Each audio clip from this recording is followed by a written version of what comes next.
So yeah, thank you again for having me back here in the space to really just to do this important work of just exploring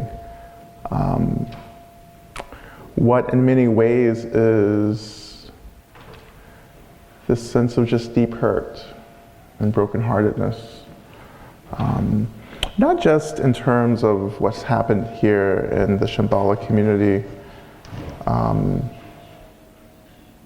but just in terms of living in the world right now, and living through the times that we're living through. And you know, I go to so many different places, so many different sanghas and different countries and so forth, and so much of the hurt is the same.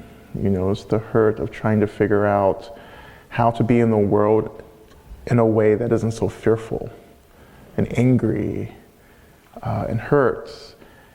And this is certainly the work that I'm trying to do personally in my practice, is how to show up in the world, and not from this place of being really hurt and afraid, but from this place of being just really vulnerable and open, knowing that I have to confront many forms of violence that I don't want to deal with. You know, the forms of violence that I have to deal with, not just in communities, you know, secular communities like work and home and other places, but also the violence that I potentially experience in my spiritual community. You know, and the spiritual community should be the place where we feel at home, we feel safe. But unfortunately, that's not the case for some of us. It's not the case for me, necessarily. I was just reflecting on, I was actually reflecting on this with some friends of mine about, you know, my home spiritual community, my home monastery being a place where I feel as if I can't go back to right now. And that hurts, you know.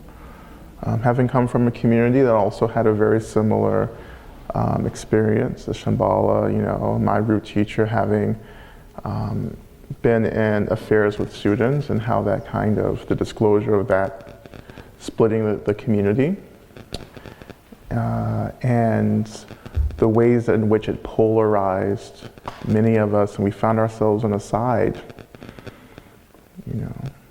And I definitely found myself on a side where I stood in solidarity with the victims and survivors of this relationship, but I also still loved my teacher.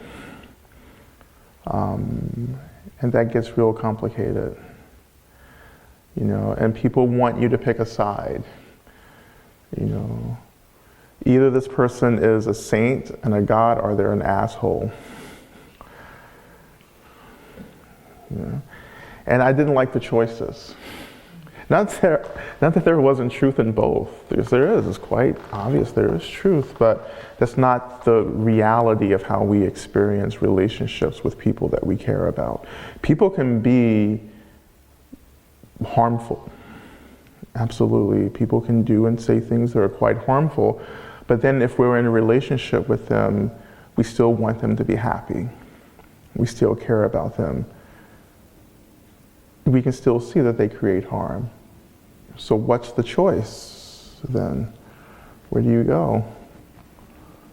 Particularly, how do you make a choice when everyone's saying that the middle way is not the right way?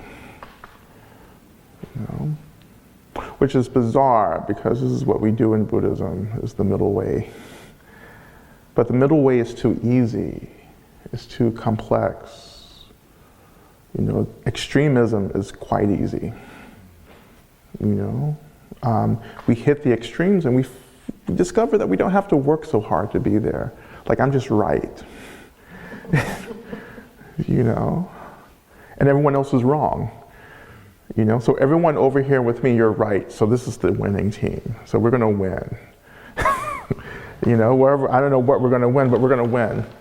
We're gonna feel good in the morning about this. You know, believe me. And then when history gets written, we're going to be written as the winning team. You know, then those people over there are just wrong. They're confused. They're not as enlightened as we are. You know, they do a different tradition of Buddhism. We're not sure what they do, but they're just kind of confused. You know, I'm from the American South, as some of you know, so in the South we have this phrase that we grew up with in Christianity, which is, you know, they're just a mess. You know, but bless your heart. You know, which is saying that you're a mess, you know, but we're going to make it really nice and sweet by saying bless you. You know, and that we're going to pray for you. You know, this is all really funny. To grow up in a culture where it's like the point is to be really vicious but also nice at the same time. Speaking of the middle way, I'm going to say something really ugly to you, but you won't know it because it's going to be coated in sugar. But yet this middle way, it's like, you know, I get into these kind of like back and forths with people where I'm like, well, this is what our practice is calling us to do, is to come into the complexity of everything, not the simplicity. When we oversimplify things, we actually end up creating a lot of violence. You know. So when we come into this complexity in the middle, then that complexity actually reflects our own complexity. And, you know, we don't want to deal with the complexity of the situation, nor do we want to deal with our own complexity.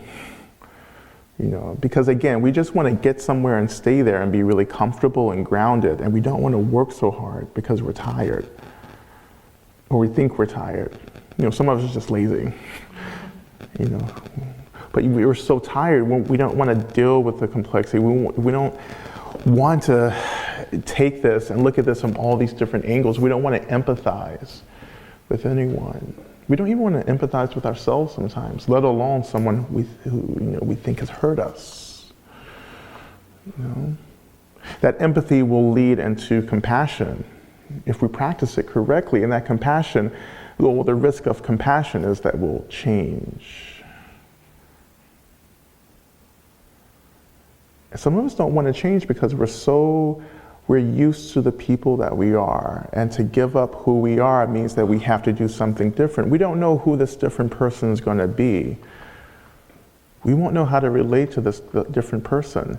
And if we relate to a different person, like, that means I have to like change all this other stuff around me. I can't do the same things that I used to do. I can't say the same things I used to do. There are boundaries that are wrecked because all of a sudden you're relating to things in the world very differently, and you realize, oh, I can't do that same thing again. You know, I can't talk shit about this person that I enjoy talking shit about because, oh my God, I have compassion for them. And I get that they're hurting. You know? But that's even oversimplifying the situation, because compassion doesn't mean you just let people do what they want. It's like, oh, you're hurting. I get why you're like hitting me.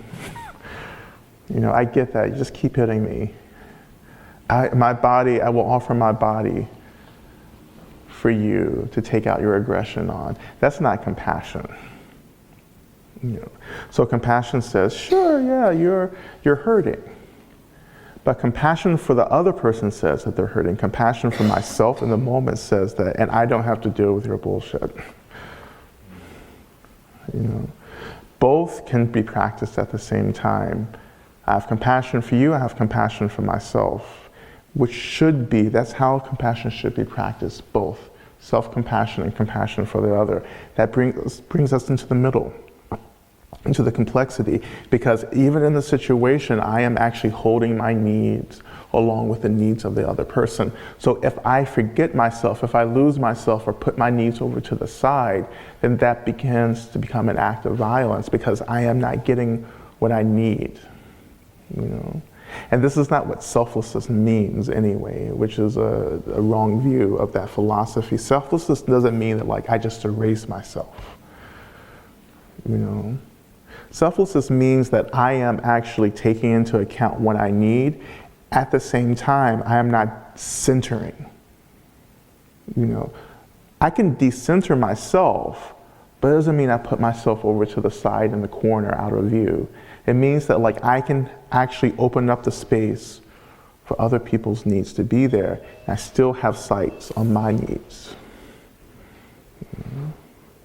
So when I enter into relationships with people, it's not this compromise. It's like, okay, maybe I'll get part of what I need, and I can give you what you need, and maybe I won't, I won't be able to get this thing that I really need, but that's okay because you're more important. That's not compassion either. It means that I enter into the situation and I'm in negotiations. That we both have to enter into the situation getting what we need, because if we're not getting what we need, then we're going to be under-resourced. And when I'm under-resourced, I can't actually do the practices that I need to do in order to feel free and also to support other people in their project to be free. Then you can layer on this whole skillful means of understanding the nature of everything, which is really important. The nature of everything, and you get into that practice, is going to take you into the ultimate really quickly in a way in which you bypass the relative. And we're not trying to bypass the relative. Ultimate teachings are not about bypassing. Anything is about going through and understanding what it means to go through something. And to hold space for things as you go through, to have this incredible room for things to be as they are, but also this incredible wisdom that says, you know what, I can actually change my relationship to the thing. So I can move to the relative with a very different relationship to the relative. That relationship is actually what frees me to experience the ultimate. That's real complex. And some of you have never heard that before. It's like either or. No, it's both. That's the middle way. Our textual authorities, or the authority text for this, really come from the Heart Sutra. Actually, a really in-depth study of the Heart Sutra actually reveals the simplicity of the middle way. Simplicity meaning like it's easy to conceptualize and say, oh, this is what we're supposed to do. Not so easy when putting that into practice. Form is emptiness, emptiness is form is no other than emptiness is no other than form. There is no eye, no ear, no sight, no whatever, blah, blah, blah. There's no hearing, no taste, no touch. There's nothing. It's a reductionist kind of approach. It's Nagarjuna, who some of you study as well in terms of the middle way. So it's reducing everything by saying that, even though you experience the senses are actually lying to us. But that lie is actually real at the same time. So to go into these teachings, rather to go into the relative, means that we're actually moving into this practice of holding this really uncomfortable truth. Now, this is something that you can't analyze or think about, and we do. We try. We say, oh, okay, things are empty and they're also real.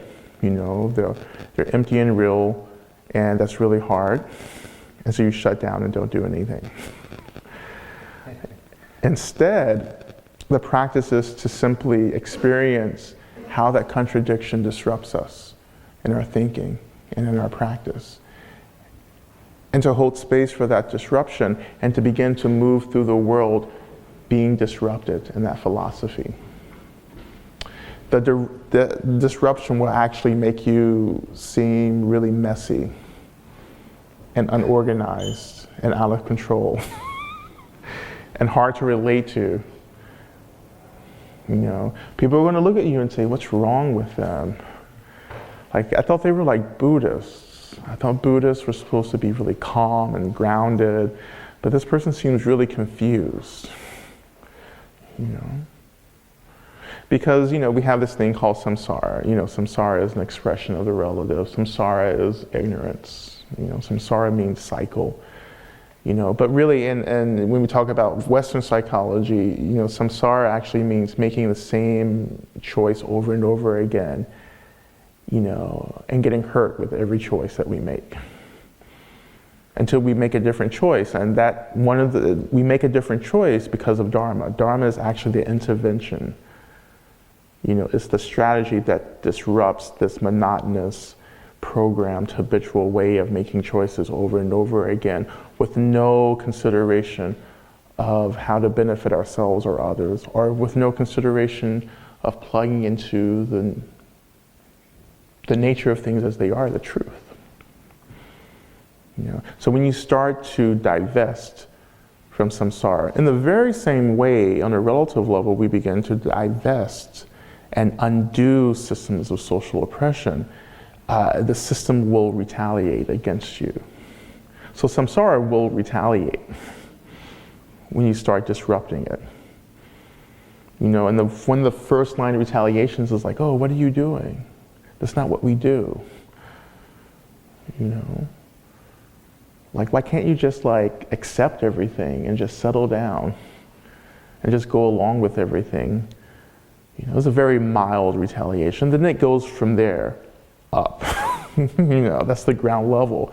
And then you start getting to all kinds of ways in which you're being punished for wanting to be free. And sometimes when we're in groups like this, sometimes it's like you may get the point about what freedom means and what everything is trying to point you to do, but you get this incredible pressure from those around you who are asking you, oh, you're just confused. You should go and do your practice. You should watch your mind. And that's really confusing and silencing as well. Because spiritual communities, like any other community, are part of systems, and systems are really interested in maintaining themselves. So there's always this consideration that we're entering into where it's like, samsara is very tricky. Samsara is vicious. It's like patriarchy. Patriarchy is just so deeply ingrained in us that we don't even know that we're perpetuating patriarchy. We think we're these really intense, powerful feminists sometimes, or womanists, are radical in so many different ways, but sometimes it's really hard for us to see that our progressive and radical thinking sometimes actually is perpetuating systems. And those folks are the hardest people to intervene with because you know everything. Some of you are like, but I wrote a book about feminism, and I wrote a book about, hypothetically speaking, a book called Radical Dharma. And oh, you can't tell me anything. I wrote the book. And those folks are the hardest people to intervene with, is because when you're an expert, who's going to tell you something different? You know everything. That's why, I hate working with professional Buddhists. It's like, oh, they're enlightened, they can, what do I know? But this is, again, it's coming back to Dharma. Dharma has the medicine for samsara, and that medicine is very difficult to take, and that medicine is going to pull us from the extremes. It's going to pull us from being super awake and lulled into this way of being that's really comfortable, and it's going to usher us into not just a pointless kind of disruption and discomfort, but an efficient, productive discomfort. An efficient, productive discomfort isn't about suffering. It's just about how do you enter into this feeling of being disrupted and off, and using that disruption in order to deepen your realization, your understanding. Not to necessarily get lost in our aversion to the sensations, to the experience of disruption. That's suffering. We're suffering because we're lost and wrapped up in wanting to get away from the basic experience of pain. So you cut through that and get into the disruption itself, and what happens, particularly when we come into the middle way, is this productive clarity that opens up, and you say, oh, this is what's happening. I have been disrupted from these systems and ways of thinking and being, I'm seeing things very differently. You know, and it's like, it's like the movie The Matrix. You take the right pill and you get disrupted, and all of a sudden you see something very differently, and then you're like, oh, I think it would be better if I just went back to sleep. Which some of us do. We say, this is happening. I can't deal with that. So how about I just go back to what I was doing? Because it's so much easier than this. And as you do that, there's a kind of violence that you're doing particularly to yourself, because you know the truth, you've seen something very different, and you're actually refusing to enter into this really important, profound opportunity to let go of the person we used to be, to transcend into a different way of being, to actually start looking into a future where you can actually experience freedom. And again, like, a lot of us aren't interested in that. We're not interested in how we could be outside of the system, outside of our pain, outside of our suffering, outside of our hate and jealousy, outside of our disappointment. And we've all been hurt, and that's the reality. That's one of the things that helps us to belong to this group and community of sentient beings. Like, we've all been hurt. There's no being on this planet, including the Buddha, if he were alive, who has not ever been hurt, who's not ever experienced suffering. And all sentient beings, well, according to the philosophy of Buddhism, want to be happy as well. Granted, we make stupid decisions to be happy. And often we don't know what happiness really is, but that's a whole nother thing. So we want to avoid the suffering, we want to be happy. That draws us all together into community with one another. And so when we are presented with this opportunity of something different happening, then it's a very hard choice to make. Freedom is a very, very hard choice. Being truly, authentically happy is a very hard choice. Because we have to risk so much. We have to give up so much. And I've been there. This is how I ended up in this chair, wearing this fabric. The fabric is just a choice. Like, I don't have to wear this. I'm kind of like a rogue, teacher. But for me, it was like, early in my practice, I just thought, well, suffering sucks. I was black and queer and poor in America, and I was like, this is ridiculous. Like, this is utterly ridiculous. Why do I have to deal with this and other people don't? How are people born rich and I'm born like destitute? And I was so concerned with that.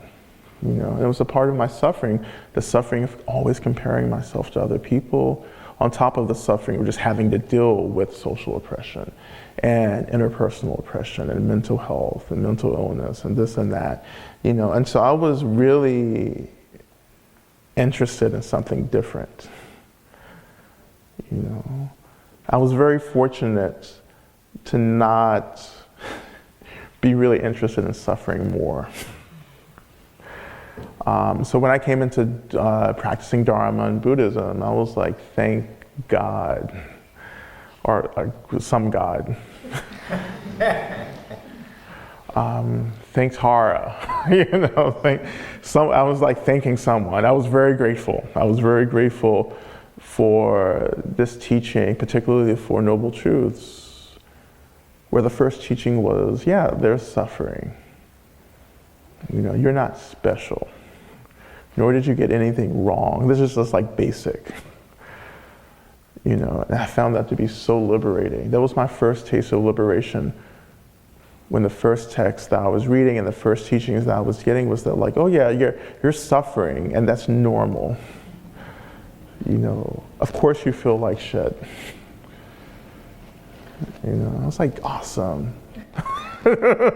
I was honestly like, thank you for telling me the truth.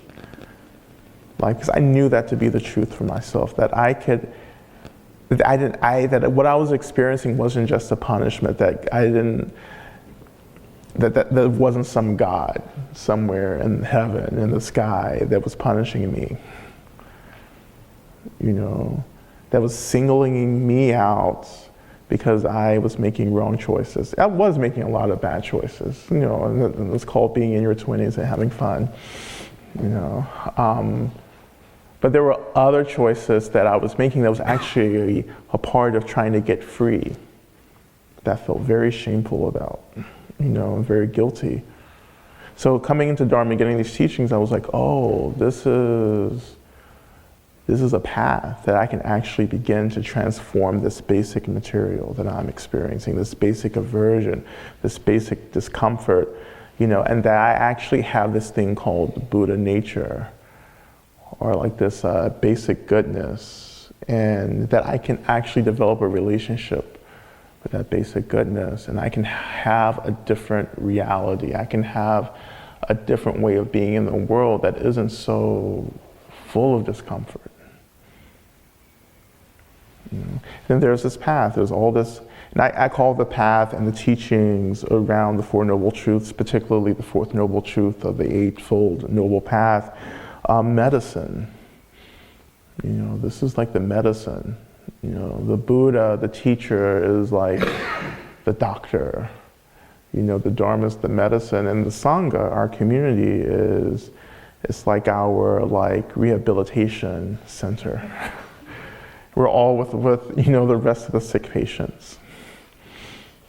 And then of course the issue is when the patients start trying to teach. They're like, oh, I'm a doctor. I don't have a medical degree, but I'm a doctor now. Then people start listening, and then all of a sudden they become the leader. Been there.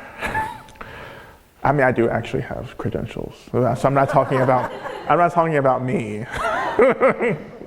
I'm just saying, I've been in Sangha before where people are like, no, I'm healed. So I know what I'm talking about. I can do this. I can lead you now.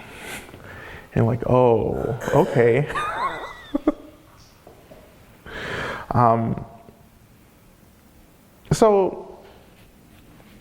But I'm still a member of the rehab center. I can be both a teacher and a patient. Being a patient is actually the most important part of my identity. Being a member of the Sangha, being a student, is one of the most precious things that I can think of being. It's like, oh, I have to be a teacher sometimes, I have to sit here and do this stuff, but I can't wait often to get back to my teachers and just to be a student and have someone give me medicine. And for me to recuperate and to be with others like me who are trying to get free. That's important. I know some teachers are in here tonight. It's our positionality as students that helps us to be leaders, that helps us to be teachers. It's not our positionality as a teacher that does anything. Being a teacher is just a head game. That people buy into, and all of a sudden you're swept away into how important you are. I'm very fortunate too. I just kind of happen to be in a position where people like to tell me why I'm so wrong all the time, which is really helpful actually. I don't have the privilege of slipping into this kind of being held. Just no, it's this is really interesting, critical, edgy stuff that I'm trying to work with, and I intentionally push against your boundaries of how you understand Dharma, because that's how I was taught, and that's how I deepen my practice, is to always go to the edge and say, what else? What are the nuances? But that's just another way of saying, that's another way of talking about just coming into the middle. I just push people into the middle. I actually pull you. I say, come along. This is fun. You're going to be a different person at the end of it. It's going to be fun. You know, you may even get to change your name. That's how different you're going to get. You know? This is, again, it's incredibly important that we remember that there's still so much to learn. There's still so much to do. And there's always something else to read. There's always, you know, another opportunity to sit. There's always this need to watch our own minds, to examine our own hearts, to continue to take this medicine, not just give the medicine out all the time, but to take it. You know, and one of the things that I had to learn how to do was to take my own medicine. So it's like, I'm not going to tell you anything that I don't do. You know, I'm not going to give you any medicine that I am not taking every day. You know, because how do I know if it works or not? You know, that's the commitment. You know, that's the as you know, we would say in these traditions, the samaya that we hold. You know, and the samaya isn't this rigid thing that we take that just binds us into this contract and you can't change and you can't grow and you're the only person doing anything. A samaya, which means vow, which means oath that we take, not just with a teacher, but with all those around us. The sacred oath, the sacred vow that I will do what I can to benefit you. You know? And my work is to see your goodness, as well as I'm naturally seeing your bullshit.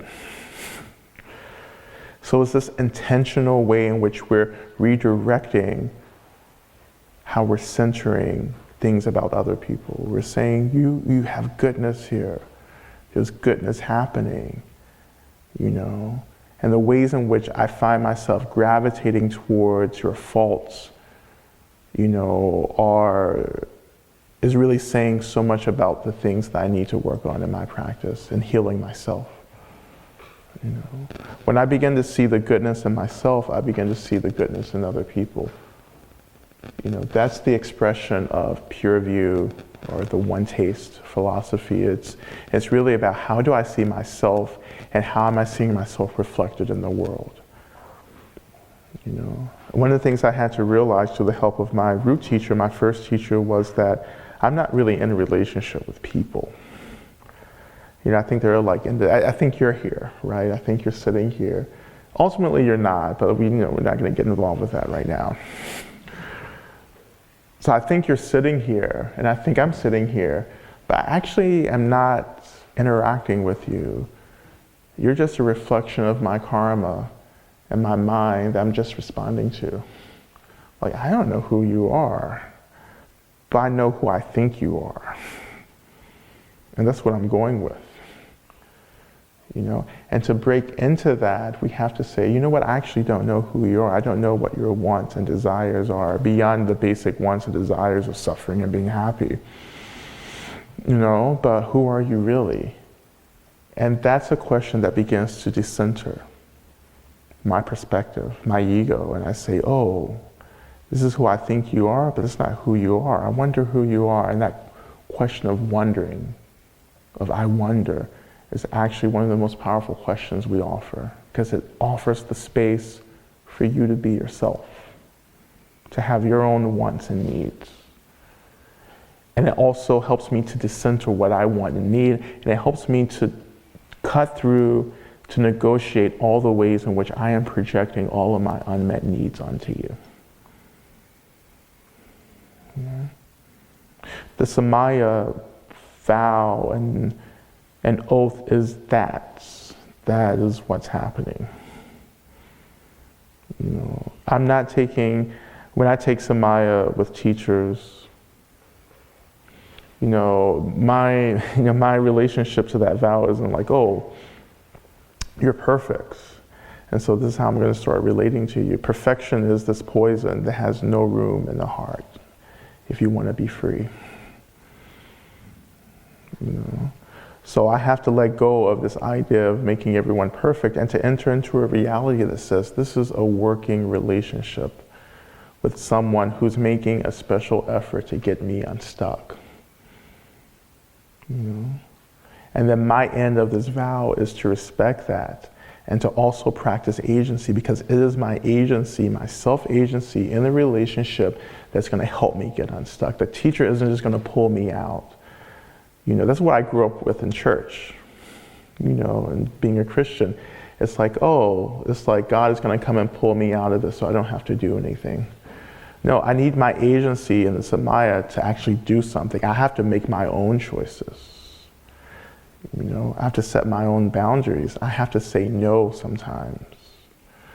I have to say, you know what, maybe this isn't exactly the medicine that I should be taking. You know? And it's not just this thing, this contemplation, this discernment that I do just with myself and in my own mind. This discernment is put into dialogue with my teacher, with my spiritual advisors, with my mentors, with my community. This is why we have a Sangha around us, because we don't have to think about this stuff and contemplate this stuff on our own. We can say, can you offer feedback? I have this idea. I'm trying to figure this thing out. What do you think? You know? And that's how we can cut through delusion. But it's also a huge, huge, huge risk, because people can reflect your delusion back to you, or they can give it back. You know? A good example of that was when I was in 3-year retreats, and you know, we sleep in a wooden box, which isn't that interesting. After like 2 days, you're like, oh, it's a box. If you're exhausted, you'll sleep in anything. And so you do all your practice in this meditation box, and so, you know, we practice meditation as one of the practices, of course, and sometimes, you know, I would, you know, fall asleep. You know, I fall asleep, yes, you know. But during the time, I was like, well, surely I can't be falling asleep. This must be some type of like meditative absorption. This kind of samadhi, this is what meditation absorption means, is you get absorbed, like the ego becomes so rare and subtle, you know, that you just kind of like settle into this one-pointedness. And, you know, I mentioned this to a friend, you know, one of my co-retreatants. They were like, oh my God, like you're getting realized. You know, I was like, you're right. You know, I felt so good about that. I was like, finally, I'm getting somewhere on the path. However, you know, as I deepened the practice, I realized, oh, I am just falling asleep. You know, so that ended that, you know, but you know, we always take risks. You know, don't put all your eggs in one basket, as we say, and you know, and unless you're like really interested in that spilling over. And so that's what happened, you know, and I was like, but it's okay. You know, it's okay, you know. But that's the risk. You know, it's like you start discerning with people and they're like, oh yeah, like you are getting enlightened. And you're like, you're right, you know. So we need a lot of different kinds of support. So yeah, the Sangha is a support, the teacher is a support, our books and so forth are a support. Ultimately, what's really the root of our support is our own wisdom, is our own clarity. You know, we always say, you know, am I getting free? You know, is this an experience of freedom, or am I getting more and more bound and covered up in these layers of ego and reactivity to ego? You know, and freedom means different things for different people, but you know, I understand freedom to mean that like, do I feel safer? Am I clearer? You know, do I feel confined? Do I feel shut down? Is my heart really open? Is my compassion there? Who do I hate? Who do I refuse to love?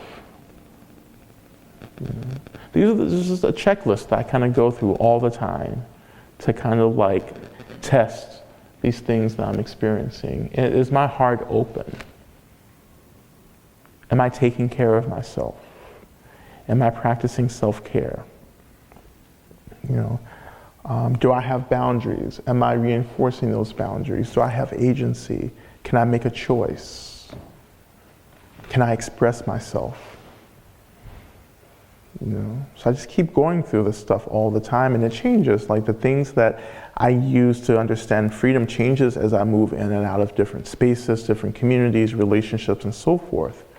There are some relationships and communities that promote certain ways of being free, and there are communities and relationships that, you know, squash that attempt to be free. And I have to really stay very mindful and aware of what I'm being called to do in a space. Again, all that goes back to Samaya. All this stuff is happening in Samaya. Samaya is just this oath, this experience, this relationship that is always adapting, that's always questioning itself. But it's that adaptation, it's that questioning that actually helps us to relax into it, that helps us to trust the process. Again, it's coming back into the middle and beginning to trust this sense of disruption, that this disruption is actually leading to openness and clarity. If it's not leading to openness and to clarity, then you have to do something different. You know, no matter how many other people around you are on the bandwagon.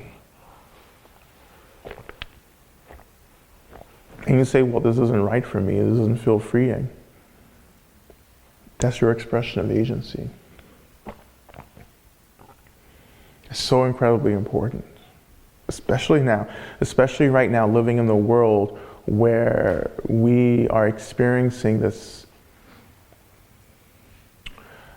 I use this word, apocalypse, you know, but you have to go to divinity school and take Bible classes and learn a little Greek to understand what apocalypse really means. Most people don't do that, so I'll just offer you this. Because I had to do that. So what happens, the apocalypse is a Greek word that just means truth. It means unveiling. That's all that's happening. It's not the end of the world because that's easy. We understand in Dharma, we don't do really easy stuff. You know, if it's easy, then probably you shouldn't be doing it.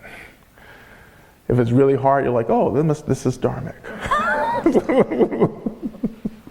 That's just how I train myself. Of course, you can choose to do something different, of course, but this sense of apocalypse means that the veils are falling. Things are getting clearer. The truth reveals itself, and the truth isn't really that comfortable. It's not. It may be interesting, but it's not fun. You know? And when truth is unveiled, that means I actually have to change in order to hold space for that truth. That truth is reflecting back to me the work that I have to do in order to be free. You know, and the less I change, the more unproductive discomfort I find myself in, a tension. And within that tension, only one thing really happens, and that's violence. You know. So when the truth begins to reveal itself, we say, okay. You know, coming from America, we just had our midterm elections, which I'm so happy I wasn't there for. I didn't plan it intentionally. It's just, I was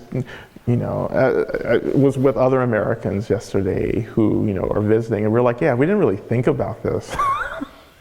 Like, we just needed to be in London, you know, on the 6th. But, you know, moving through the midterms, the hard thing about the midterms, really, it's not the voting for me, it's just this sadness that I experience when people around me actually don't get that so many other people are suffering because of the people that they support. You know, that's the thing. You know, so the truth for me is saying this person is actually not interested in benefiting any of us. You know, so how do I make a different choice then? You know, or do I just keep going along?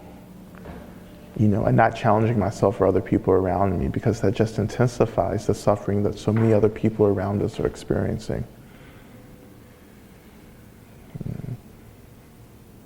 I mean, I feel like I'm preaching to the choir, because you all voted yourself out of, the union, and then we voted in Trump, and so we were like, oh, fuck, the world,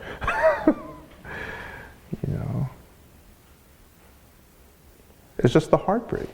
It's the disappointment and the heartbreak. And even looking at the midterms, it's like, wow, it's like people can be really, really good and virtuous and open and compassionate, and still they can't get elected. And that's where you live. That's where I have to go back to. So that's the apocalypse for me. And I have to change. I have to get more compassionate. I have to get more vulnerable. I have to become more loving. I have to go through more fear. I have to have much more empathy. And I have to hold space for my anger and rage and disappointment and despair. And then I say, oh, but this is why I do Dharma practice. Like, I can do this. I have the teachings to do this. And so much of my time is just being, traveling around, just reminding people, you can do this. You can do it. It sucks. It really sucks. But you can do it. As my teacher used to say, that whatever happens, happens, wherever comes, comes. Ultimately, I don't need anything. I mean, we do need stuff, of course, but what my teacher is trying to communicate is that when you have your practice, you have what you need. You don't have to read another Dharma book. You don't have to necessarily go to another retreat. You don't have to go and listen to another teacher. Because really what these teachers, these books, and these retreats are trying to get you to understand is that, like, you have what you have the tools, you have the strategies, you just need to trust it, and you need to do it. You need to do it. And you have to accept that it's going to suck. You have to accept that maybe you won't be able to be in relationships with people you care about anymore, because it just won't be possible. But it doesn't mean you stop loving people. It means that you just have a boundary.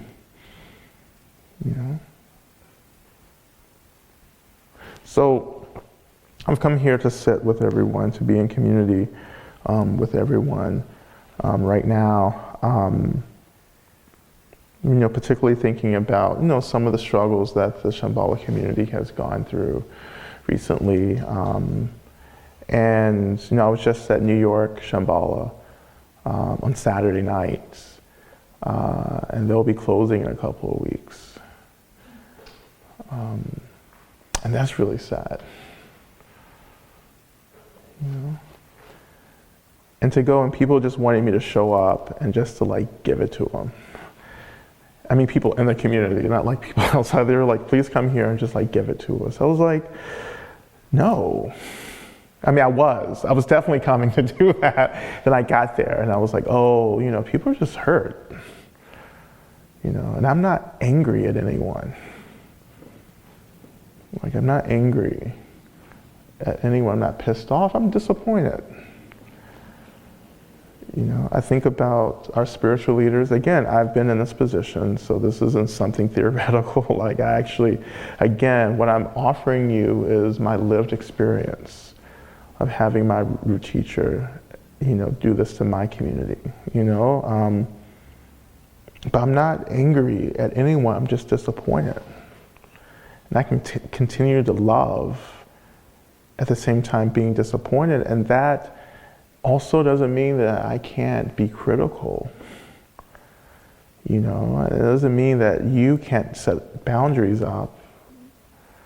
It doesn't mean you can't make choices to be in different spaces and different places where you feel safer and seen. It doesn't mean any of that. It just means that I can experience a complex experience at once. You know, so in our minds are experiencing lots of things at the same time. We can have different feelings at once. And what this practice is actually asking us to do is just to honor that. I can be really angry and loving someone at the same time, or I can be really angry at someone and love them at the same time. I can be really disappointed and understand the hurt that people are experiencing, but I can also be really clear and critical.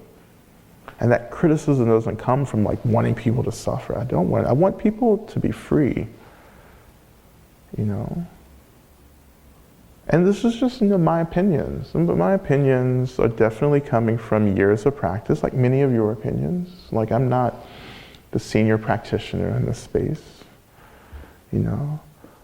But I've invested a lot, than most people, you know. So I've gained a lot of experience and realization and wisdom, and I've also lived through stuff. All that together helps me to have an informed opinion about how we can be together, how we can practice love and compassion together, and how to relate to violence in our community.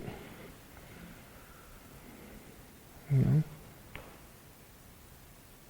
So I think everyone is having a very different experience. Like, I talked to many Shambhalians. I don't like really using that word, Shambhalians. You know, it sounds like chameleon in my mind. And you may say, oh, that's appropriate. But Shambhala practitioners then, you know, so much hurt. There's a lot of hurt. And I feel that as well.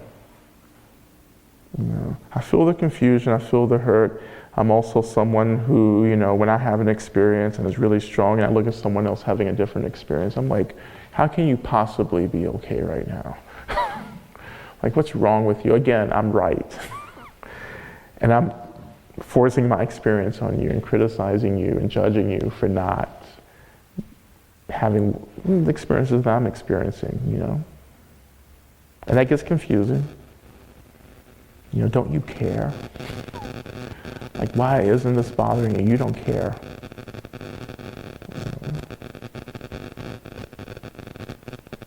So, I'm mourning with you. You know, I'm mourning with you as someone who can't go back to their home. But I'm also celebrating the fact that I can create a new home to go to, which is what I have to do. Not everyone has to do that, but I have to do that. If I want to be in a community that's committed to understanding inclusivity, safety, agency, boundaries, then I find that I have to create that on my own with other people, but I have to go out and strike out and say, you know what, this is what I want. This is what I need.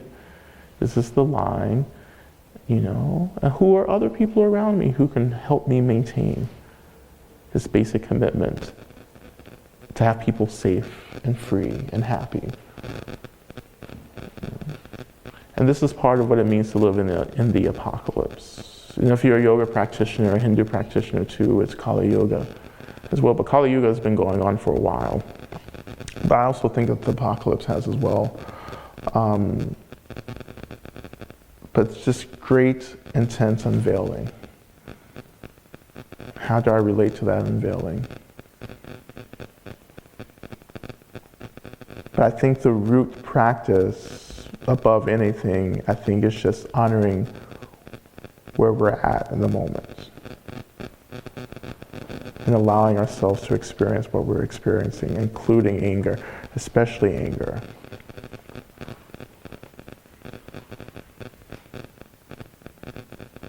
And this is why I'm writing a book about anger, is because I'm tired of people teaching that anger is so like wrong and, you know, you shouldn't have it. That's just like really ridiculous. That's also a very colonialist expression of teaching emotions. It's like, you're going to have emotions, you're going to experience this. The Dharma says that is not the thing itself, it is our relationship to the thing. My anger is fine, it's just how I react to it, that's the problem. You know, that's my issue. I'm always angry. I'm like always pissed. You know, I'm an American. Like, this is like what we do now. But I have a different relationship to that anger. I see anger as a lover, as a friend, as something trying to take care of me. Anger helps me to understand what's out of balance. Anger ultimately helps me to understand that I'm hurt. You know, and that I've spent so many years of my life being distracted by the arising of anger, but not doing anything to take care of my hurt. You know, so I'm just walking around in the world wounded and bleeding all over the place and scarred.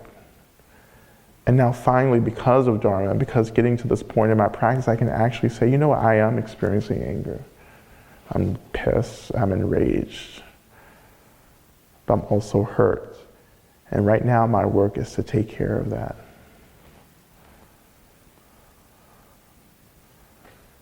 How can I take care of myself? And how can I create communities or be in communities that are helping to take care of one another? You know, am I in a community of kindness right now? Of care? Are we being taken care of? And I realized that when my monastery was going through this, no one was taking care of me. You know, no one was listening to me. No one was interested in my view. You know, no one asked how I was doing. And I was like, oh, this is a really unhealthy community then.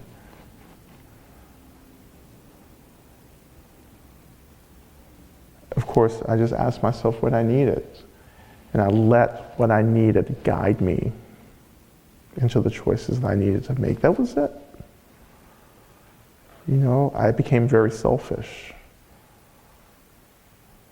You know, selfishness is not a bad word. You know, it's our relationship to selfishness that's the issue.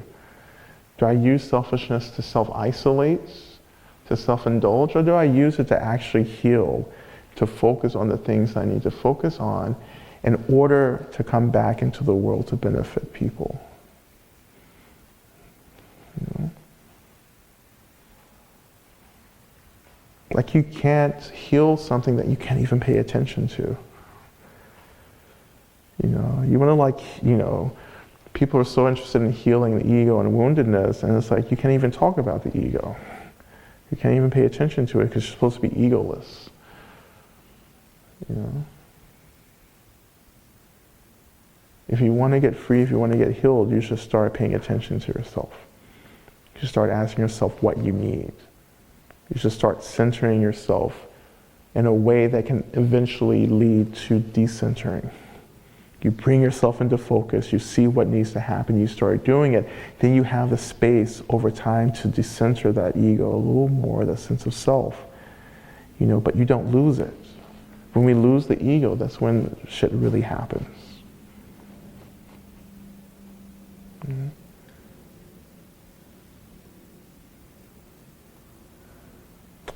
So, I didn't mean to talk for like an hour. Time just flies by when you're having fun. Drinking really gets you. This is really good. This is like, I'm just having a very English moment. Like, I had like these cakes. I'm like, this is very English, just full of fruit and stuff. And having mulled wine, I was like, oh, cheers. This is why I come to London. So I want to take a short break. Because one of the reasons we're going to take a break is that I want, for the next part of our time together, I want us to eventually have some questions. I want to do a little bit of settling practice before then, but we're going to have questions. So we have a camera going, I think you knew that. Cameras follow me around, so you know that, you know. I'm like Beyonce, I'll make you famous. And so when we have questions and so forth, so maybe you don't want, someone hearing your question, on a camera. Instead, we're going to write questions down if you want, and I encourage you just to ask any question, anything, And I'll answer it. So that's a commitment. Well, not any question. I mean, there are like boundaries, like you can't, nothing personal. That's another thing that we can do outside of here. That's a joke. That's a joke. That's a joke. That's a joke. But what have you been afraid to ask? What are you wrestling with? What are you grappling with? What do you, just think about that. That's all I ask. So 5 minutes. Can we do it in 5 minutes? Okay. So we have paper somewhere. Jess is going to get the paper. But if you don't want to write a question, it's fine. You can just raise your hand. So that's totally good.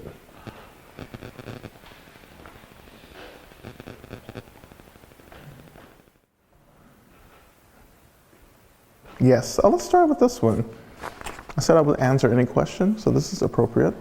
How have I abused my power as a Buddhist leader? Yeah, right. I've never gotten this before. And is it inevitable that all spiritual leaders will abuse their power? Okay, so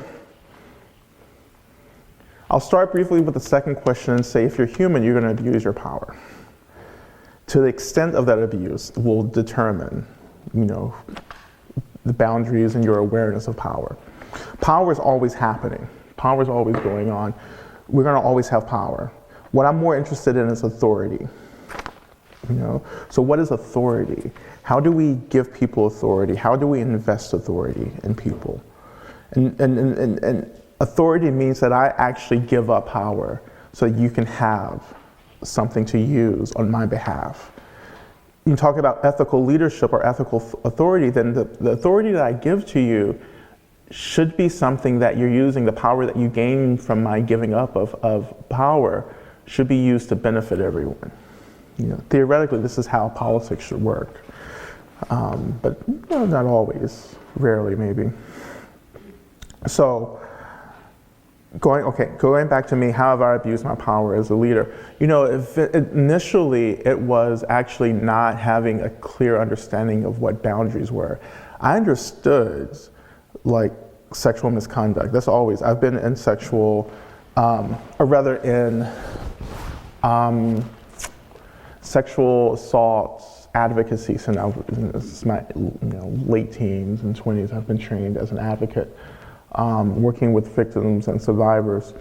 So I always got that. I always got consent. I always got boundaries. But what I had to learn to do was to understand that when you're in a position as a teacher, people are really unconsciously giving up their agency. And then that actually calls me as a leader, as an authority, to actually maintain really, really serious boundaries. So there are a lot of things that I won't do. And I wrote a 10-page ethics contract. And it's not on my website, but if you email my, assistant, then when you get an email back, it's always a link. So you can get that from him. You just email my website and ask for it. And so that led me to do this whole big ethics contract where I'm actually it was a process for me to go through and really, really understand what it meant to have power, but also to be in a position where people were always giving up power.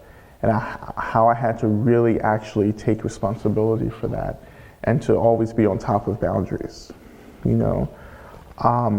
So I've abused my power really, by asking. It's so easy just to ask people to do things, and really I had to learn how to watch that, for instance, several years ago, I had to drive somewhere, and I couldn't use my car. And I happened to have a close student who was like, "Oh, you should use my car." And I did. And everything was fine, you know, I took it. But looking back, I was like, oh, that's actually a misuse of power, you know, by asking for resources from students, you know. That's a tough one, because people may think, oh, but it was offered, you know, and I accepted. But that's really not how we should enter into relationships with students, where they're like offering those kinds of things, like offering money and, you know, we call it dana, or like things like that is fine. But it gets tricky when you're borrowing people's property for things. That's like really one of the most severe ones, you know, but other abuses of power have just been simply like not being able to maintain promises that I make, you know, not being able to really fulfill something for students or for a Sangha, you know, and that's been a really big thing for me that I've had to learn how to work through and to really be clear about what I'm able to do and not to do. So all this all really is going back to like understanding what I need, and understanding that like I have unmet needs, and it's not appropriate for certain unmet needs to be fulfilled within the Sangha with students. That's really the bottom line. This is why I have relationships with people outside of spiritual communities. This is why it's important for any teacher to have relationships with other people outside of the Sangha. You know, sexual relationships, romantic relationships, friends. Like I have friends who are not like hardcore serious Buddhists. And they may meditate a little bit, but they're not identified. You know, so therefore like I can be in relationships and friendships with people where I don't feel as if I have this identity that carries over into those relationships. I can just be myself. You know, but if you're in a position where you get put into a position and everyone around you is identifying, you know, with you as this person, as this persona, as this brand, then if you don't have a way to relax that within other relationships, then it gets really dangerous, because you start buying into it. You start buying into this idea that like, oh, the world is bowing down to me, and therefore the whole world is there for me to use, to get what I need. Because it's the only community that you have to get what you need. So it's a bind there. So I really cut through a lot of like these ethical misconducts. And ethical misconduct, it can be anything, not just sexual misconduct, but it's abuse of time, abuse of power, it's financial misconduct as well. All that happens, especially in Shambhala. Shambhala is not unique. Like you're not special. You know, this unfortunately, abuse of power is always happening. You know, unfortunately, and it takes, I think, primarily the maturity and the clarity of the person with authority to hold those boundaries with the support of those around them. Like I have to be the leader in consent, boundaries, and ethical misconduct. You shouldn't be doing that for me. Like I should show up and just say, this is the line I'm holding as a teacher. Because your job isn't to do that for me. Your job is to be a student right now and to learn. Your job isn't to teach me necessarily. That wasn't a 10-second response. I've never given a 10-second response. What am I saying? I'm like averaging 5 minutes a question. Like 10 minutes, I feel really comfortable. I can really relax within 10 minutes. I'm just getting started. So how do I see your position? Oh.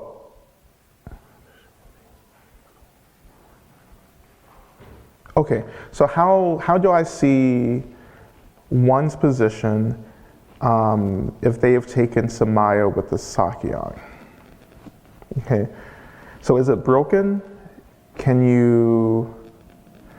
Are you considered a Vajrayana practitioner? So is it broken? Are you considered a Vajrayana practitioner, but as a Mahayana Bodhisattva, just hoping to be saying some benefit? I would say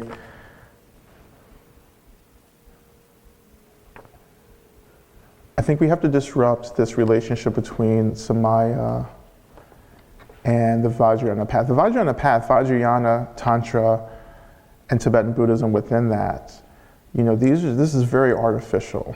What I mean is that like Tantric Buddhism, Vajrayana Buddhism doesn't have the market cornered on getting into the essence of reality. This is just a system of strategies, symbols, and methods to get somewhere.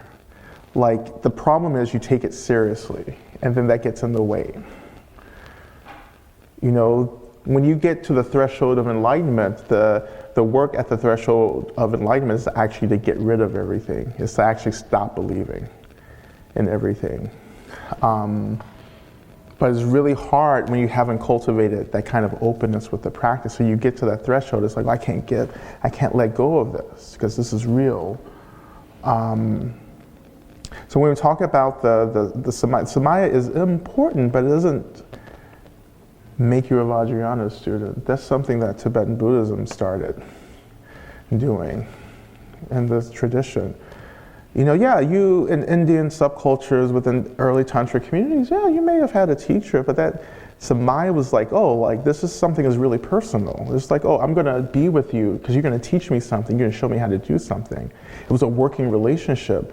But as we know in Tibetan Buddhism, everything was like systematized and and categorized and labeled and organized, and sometimes that gets in the way. We get really fundamental about all of this arrangement, and it's not supposed to be that way. Like I did too, I get really tight. There's so much, I had to learn so much when I was training. I had to learn like a language, which I don't know anymore, but like I had to learn a language, and I had to do rituals, and I had to learn all these words, and I had to read all these texts, and I had to do everything perfectly, and I had to learn how to make tormas, and all this stuff that like takes a lot of time to do. And I realized, but this isn't the point. Like making a torma is not going to get me enlightened. The torma is like a ritual representation of something. As you see them on Tibetan Buddhist altars all the time. They're made out of like dough, like flour and water. They're colorful, So, no, nothing is lost. Yeah, your heart is broken. You feel like you've been lied to. You feel betrayed. But that isn't permanent. So enter into Samaya. You can enter into Samaya with teachers. Just don't let people tell you who to take Samaya with. Say, this is the person that's going to help me get enlightened, and this is the Samaya that I'm going to take. I never took this is a formal Samaya that's just really not traditional. It's like, I didn't have the ceremony where it's like, hey, you're my teacher. You're going to get me enlightened. No, it's like, we have to understand there are several beings who can get that, who can help us obtain enlightenment. Not just one person. And one teacher is really good at one thing, another teacher is really good at another thing, and that's how it works. At least for me. I'm not an example, apparently, according to some people, but nothing has been lost. Just let your heart break and just be with the pain. And let that pain, the heartbreak is the teacher now. Take Samaya with the pain. Take it, allow it to be there. Allow it to teach you. Be with it, hold it, have space for it. That's the practice. And you've been betrayed. And that's important to recognize. Yeah, you've been hurt. That's important to recognize. And what's also important is to learn from it. And to understand that this is what the path, this is all about, being on the path. The path is not perfect. It's full of pain. It's full of betrayal. But the thing is to allow the obstacles to teach you how to be wiser, more open, more compassionate. To see pain as just what happens, not as something extraordinary. And to let these teachers be human. but also to remember that you have agency to say, no, this isn't working for me. You know, that makes me a very bad Vajrayana student. I get that. I really understand that. You don't have to write me an email about that. I've heard every argument so far, but I'm also really interested in not like being like abused in my relationship with my teachers. I'm actually more concerned with that. So if that means that I have to spend an extra couple of lifetimes on the path, then fine, you know. These questions are really good. I mean, I've only done 2, but like, okay, I have to speed this up.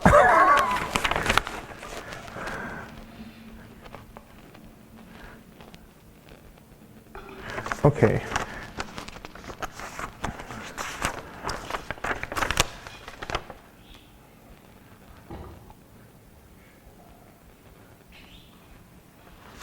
So in my community, my teacher committed ethical misconduct, sexual misconduct, and did he continue teaching?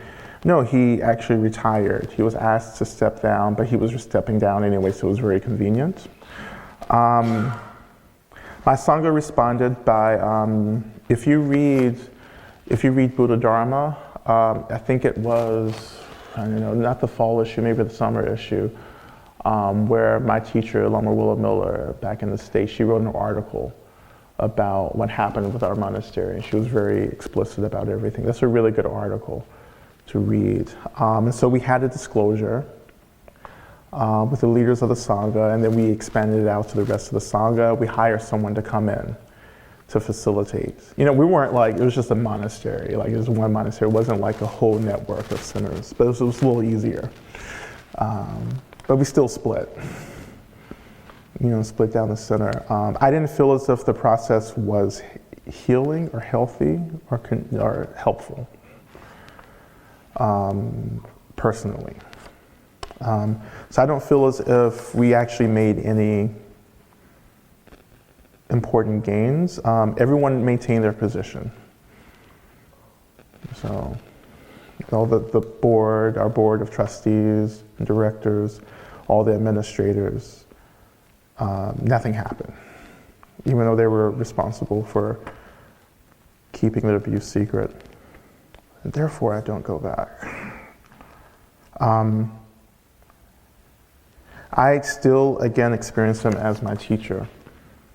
And the community, for those who stuck around, still considered him the leader. But again, what spiritual leadership means is that I can be a spiritual leader, but I also have to be held accountable. So you may not be like teaching me and educating me, but when I overstep, then you have a right to call that out and say, oh, you really just created harm. And then after that, you should take responsibility. As a teacher, I should take responsibility for it and reconcile, which is not what any teacher is doing.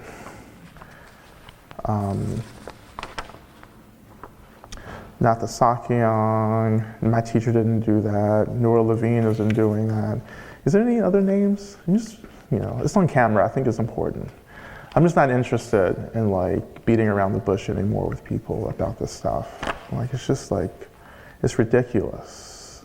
You know, you don't get to do what you want to do. Like, I have a responsibility. I have a responsibility to myself to practice the teachings in a way that reduces harm, you know? Like, I'm not trying to be judgy or preachy, but like, really, you know, that's not why I'm doing this. I don't do this to get off. You know, I do this because I want people to be free and happy, not because I want to get rich or known or well. I could do something else. I'm very talented.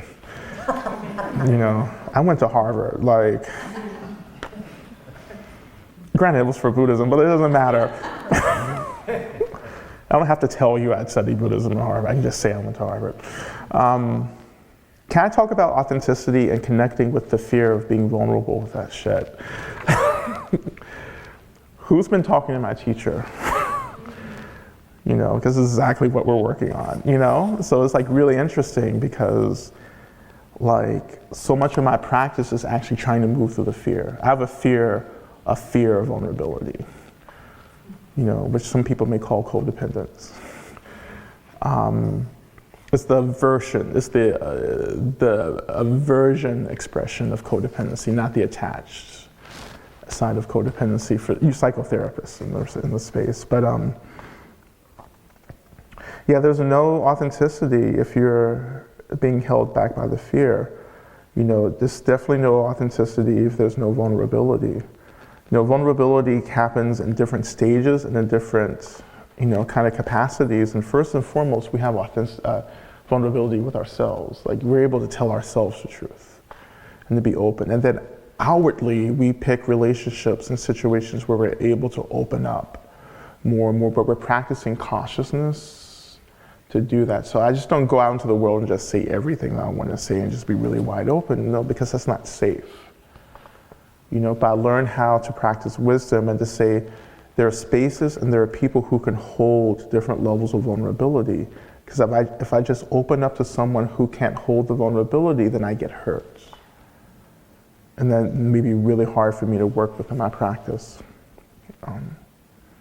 So the first step in that vulnerability is just connecting to the reality that you are afraid and just hold the space, make fear very prominent. Just say, I am afraid. I'm experiencing fear of being open, and that's the first step. And then look at how fear comes up when you're trying to make decisions around being vulnerable and ask yourself, am I really worried about myself being unsafe, or am I just like letting this fear just kind of get out of control and paralyze me in the moment? What am I risking? You know, what am I gaining?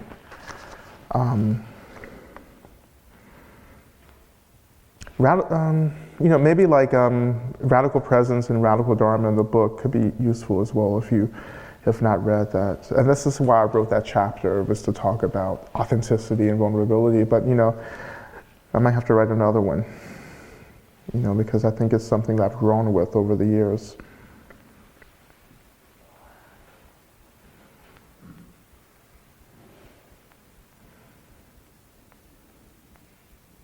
So this person sees a huge gap, a huge split between people who want Shambhala to be organized differently, opposed to those who don't want much change and want the Sankyana to come back. And what do you do in this fundamental space of different views? You know, welcome to America. So one of the things that absolutely has to happen is that before the Sakyan comes back, he has to publicly reconcile with the entire Sangha. So if that doesn't happen, you should walk away, because you're setting yourself up for this to happen again, because your leader has not changed. And to change, you have to be held accountable by the entire community. The Sakyan should go on a speaking tour to every Sangha and sit and hold space for everyone yelling at him. I mean, I do this work for other Sanghas as well, so when leaders in other Sanghas go through this, I get the Sangha together and we sit in a room, and I you know, hold the space for Sangha members to express how they're feeling while the leader is there. You know, that's not a punishment. You're actually taking responsibility for the harm that you've created by practicing this really intense compassion and kindness, by saying, I've done something, you have a reaction, I want to show up. You know, that's going to be part of the healing of the Sangha, you know. Instead, you call me, you know, which is fine. I can hold the space, but like, I'm not the Sakyan. This is, you want to talk to the Sakyan.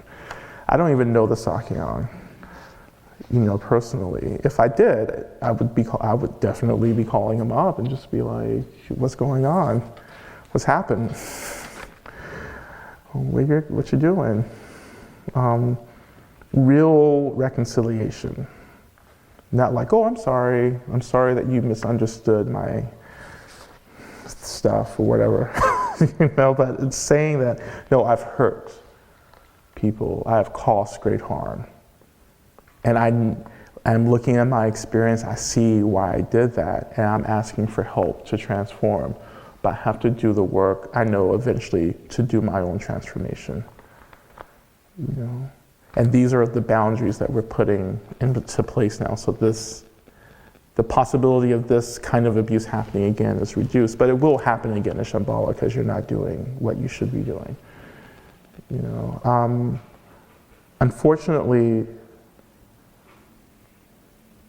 sometimes communities have to completely dissolve and to resurrect. Like it's like when your computer crashes and freezes. Not crash, but when it freezes. You know, you just turn it off and you reboot it. You know, like you just don't keep doing the same thing over and over again. But most people aren't interested in that. I say that's fine. Like I'm not angry. I'm just disappointed, and I hold a lot of space for members of our community who are really hurt and traumatized. Not just with the Sakya, but with other leaders and teachers in your community who are abusing students that no one is saying anything about. You know, I'm concerned about that. You know, it's not just like the Sakya. The Sakya, it's like saying like Donald Trump is like the you know, what's wrong with America? No, he's not. You know, there are countless people who he represents. And the same with the Sakya. The Sakyang represents a lot of people who are just abusing people. You know? You know, I just kind of show up and say this. And it's really hard to look at and to consider. It really is. I don't say it lightly. This is really hard stuff. It's really difficult. But do you want to be free? I want to be free, personally. Like, that's my agenda. I want other people to be free, but I'm not going to force you. I'll say what I need to say, then I'll move on. If you want help, I'm here to help. But beyond that, it's like, I give people agency. That's important. Have your agency. If you want to stay and continue doing the same things, it's going to reproduce violence, okay, but, you know, but that's it. That's all I can say. So how do you deal with people in that split? I don't know. Compassion, empathy, you know, the basics. But what I do know is that, like, if I can't feel safe somewhere, I'm not going to stick around. Like, I don't have to be in a space. You know, I don't have to be in a spiritual space, especially where I feel unsafe. I've left many spaces where I was like, nope, don't want to deal with this.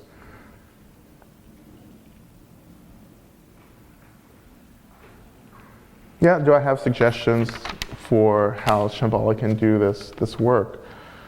You know, crash it, start all over again. Honestly. That's how systems work. You know, you need to study systems theory. The system just doesn't change. The system actually cracks, and then something else happens. I'm telling you, the Matrix. You know, the Matrix was really hitting on something. It's like, yeah, people wake up and then they make a choice. Okay, do I want to stay or do I want to do something different? But then what scares me the most is how people are like, what? Nothing wrong happened. What are you talking about? And you say, well, it's allegedly. Well, you're not talking to the people I'm talking to.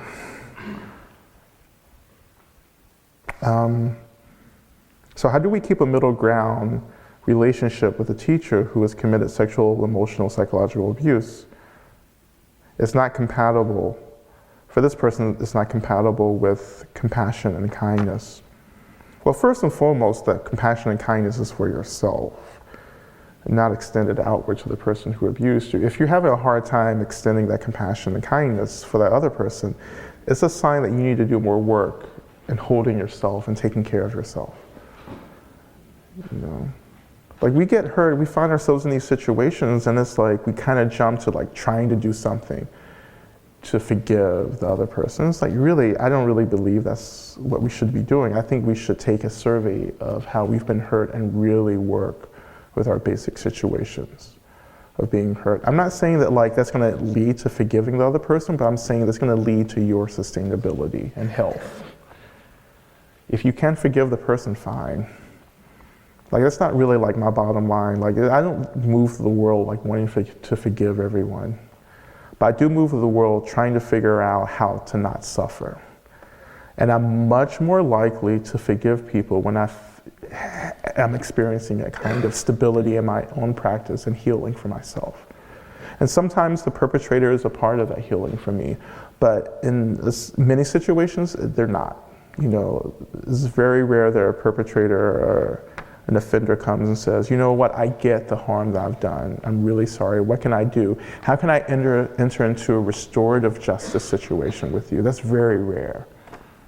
But not impossible, but rare. So I wouldn't hold my breath for that one. You know, particularly when you're talking about narcissists. You know, narcissists who are like, I didn't do anything wrong to begin with. So good luck getting an authentic apology and restoration from folks like that. You know, I'm just saying this. I'm just saying that, like, you know, let's stop romanticizing everything. Like, the Dharma is really wonderful. It's sweet. It saved my life. But like, everyone who's a Buddhist or a Dharma practitioner isn't in there to benefit me. You know, there are other motivations, but they're not trying to help me. You know.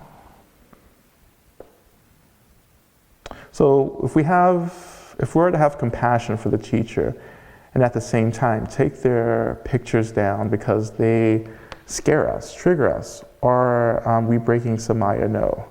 Samaya has nothing to do with a picture. It has everything to do with how you relate to an individual. It means if you can't look at a picture of someone, it just means you're traumatized. And there's this, yeah, of course the Samaya is challenged. It definitely is challenged because you can't trust someone you've been traumatized by. Trust is at the heart of a Samaya. You know, it doesn't have to be intense trust, but you should trust that the Dharma that you're getting from someone is important enough. But if you can't get that Dharma from them, then it's fine. You know, if you break that Samaya, you're not going to go to hell. Like, you have to get that, like, Judaic Christian thinking out of your head. That's not how the Dharma works. You don't do something bad and go to hell. You know, because we're also led to think that, like, oh, if you do certain wrong things, you do go to hell. Hell is just a thought. You know, karma can be purified.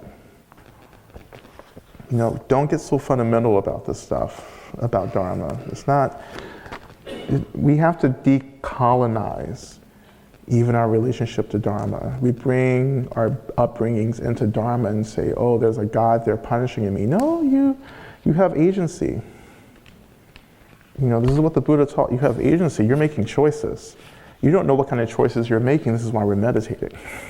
This is why we're watching our minds. This is why we're developing awareness and mindfulness. You know.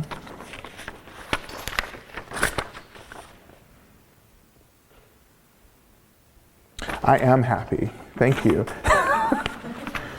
I love life. I love my practice. I love what I do.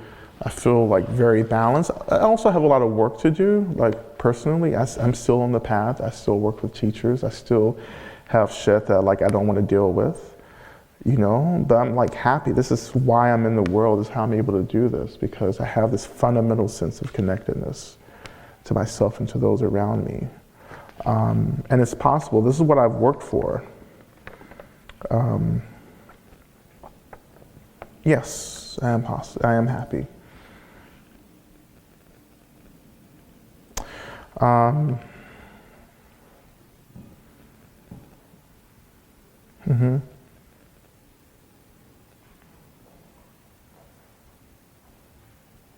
Okay, so this person, in a non-Buddhist context, had a relationship with a teacher. It was actually a professor.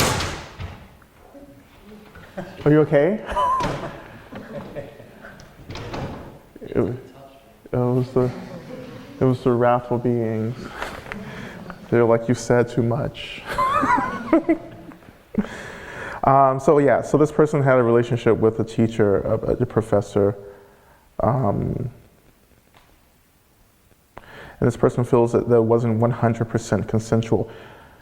Okay, so when you're talking about people in authority, it's not consensual. So it's like, you can't consent to be in a relationship with me.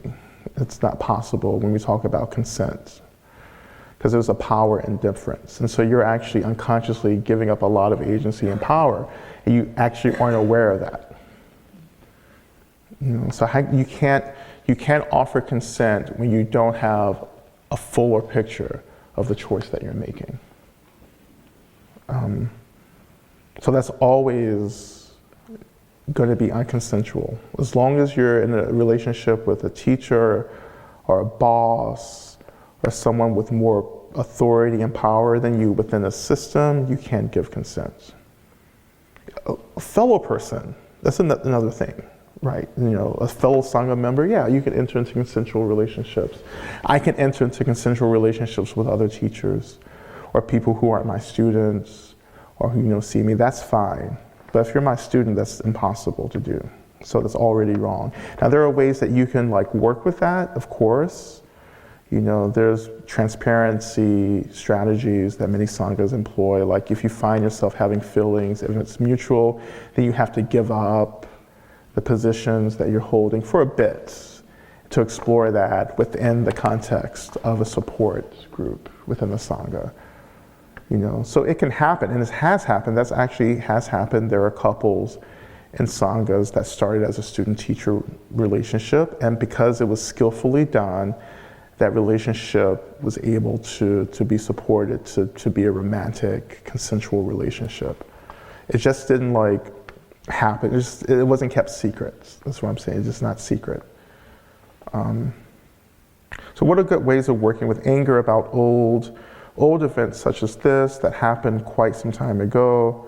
And particularly this teacher has recently passed on. And so one of the things is that we can go back and start sending loving kindness to the person that we used to be, you know, to the person who was in a relationship with this professor. Like you go back and you're like, okay, there's a part of me that stopped growing, that didn't heal, that didn't move on.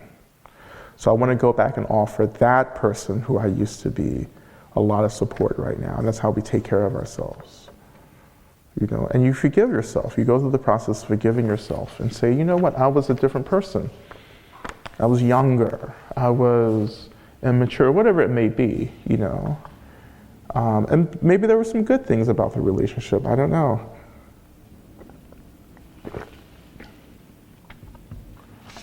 I think we're gonna get through all the questions. Isn't the idea of the perfect enlightened teacher a fantasy always? Yes. Absolutely. It's a setup. Like no one's perfect. Like no being is perfect, and if you set someone up to be perfect and then you see them doing something that's not perfect, you're gonna crash. You know, it doesn't have to be anything serious. It's like, oh, the teacher came out and they like, their robes were wrinkled. You know, or they forgot a Dharma term. I mean, very simple things really crushes and crashes our conception of a perfect teacher. So we have the book by Patra Rinpoche, The Words of My Perfect Teacher, you know, which is a great book. I would suggest reading it, but it's not about the teacher being perfect, it's about the Dharma being really perfect. You know, that the Dharma is the Dharma. So when it comes through our bodies, it gets not so perfect.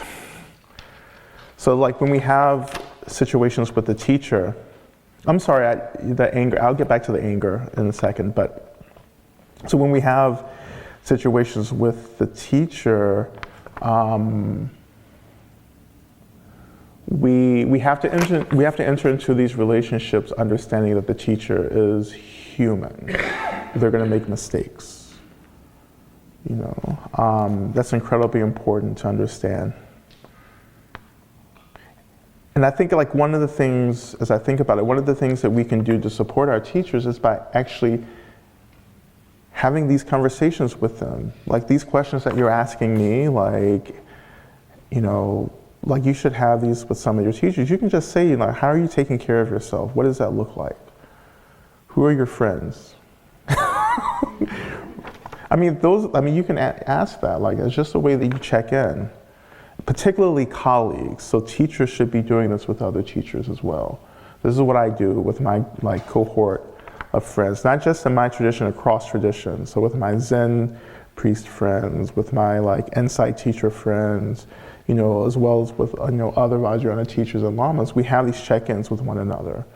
And we say, okay, are you taking care of yourself? What do you need? Or if something happens, I call one of them up and say, can I have some space to kind of go through this? Like, I don't call a student.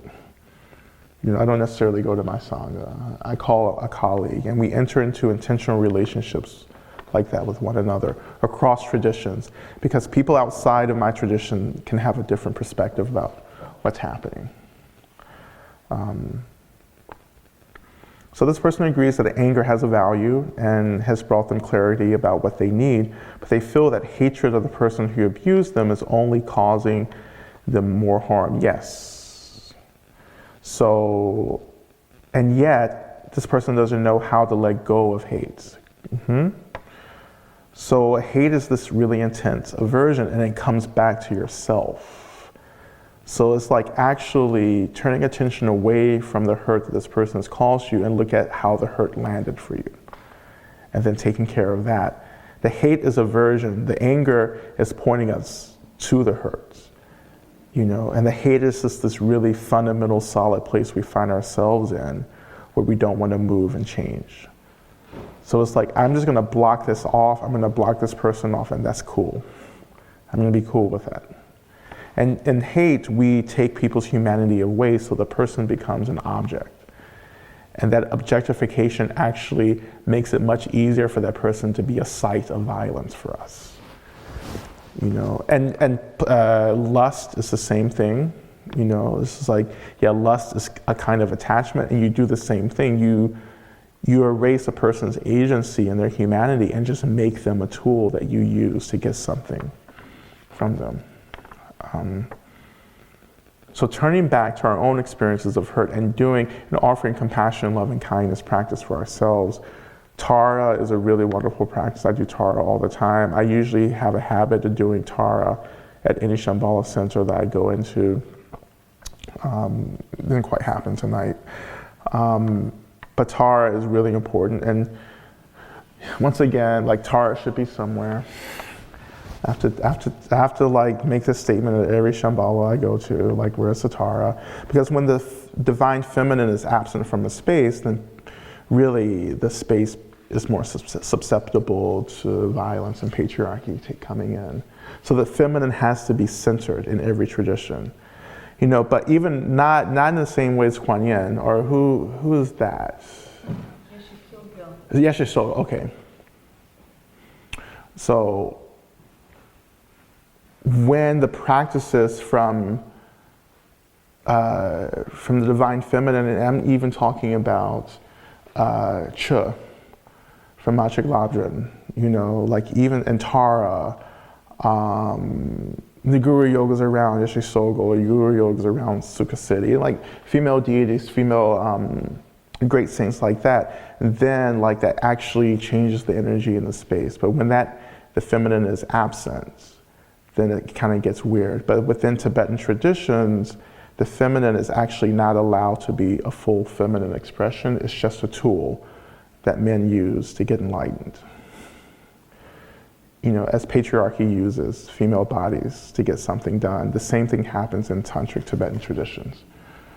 You know, and you see that because how many times have you seen, so a tanka, like a picture like that, a tanka of an actual female teacher. Like I see him, like I see Marpa, I see Talopa, Naropa, you know, Milarepa, tankas all the time. But do you see, you know, and also I also see tankas of like even more contemporary Tibetan male teachers. But do you see them of contemporary female teachers and statues of female teachers who actually lived, historical teachers? So that's another sign, the absence of female representation, absence of it's not the absence of female teachers, but it's the absence of channeling the female into the feminine energy of balance and nourishing into the space itself. That's something that traditions that have been channeled through white supremacist systems actually have erased, because the feminine actually disrupts patriarchy. It disrupts this kind of rigidity and control and power. But so many of our traditions in the West that have come from Asia have been channeled through white supremacy and patriarchy. So you have to kind of work with that. You have to recognize that, particularly insight traditions. Insight tradition, when people say insight, what they're really talking about is whiteness. This is not what we do here. I hear, well, this is not what white people do. But read Radical Dharma, it's all in Radical Dharma. Go and read that, and I don't have to restate the book. Let me just get through this last few. So what role, if any, should the head of the lineage have as a teacher or leader of Shambhala now? Why does it have to be a head of a lineage?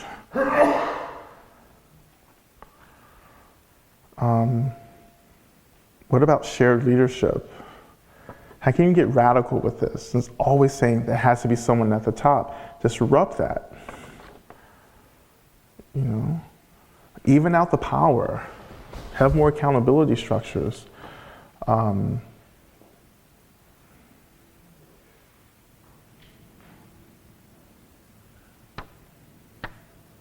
Like the head of my lineage in school is the Karmapa. We have actually two now. And they just kind of like reconcile. So I think that's lovely. People hate it. I think it's great. Share the work, you know.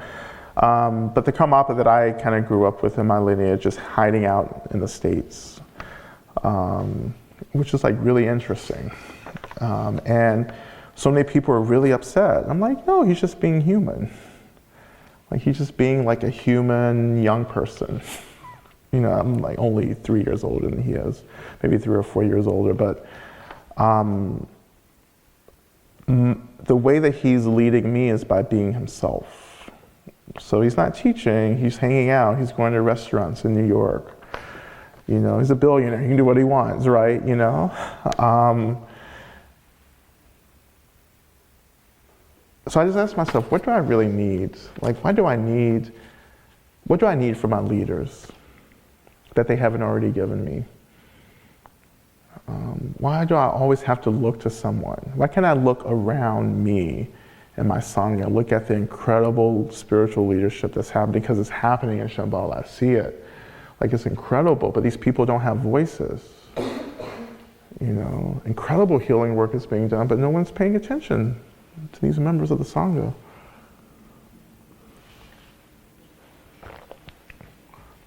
And lastly,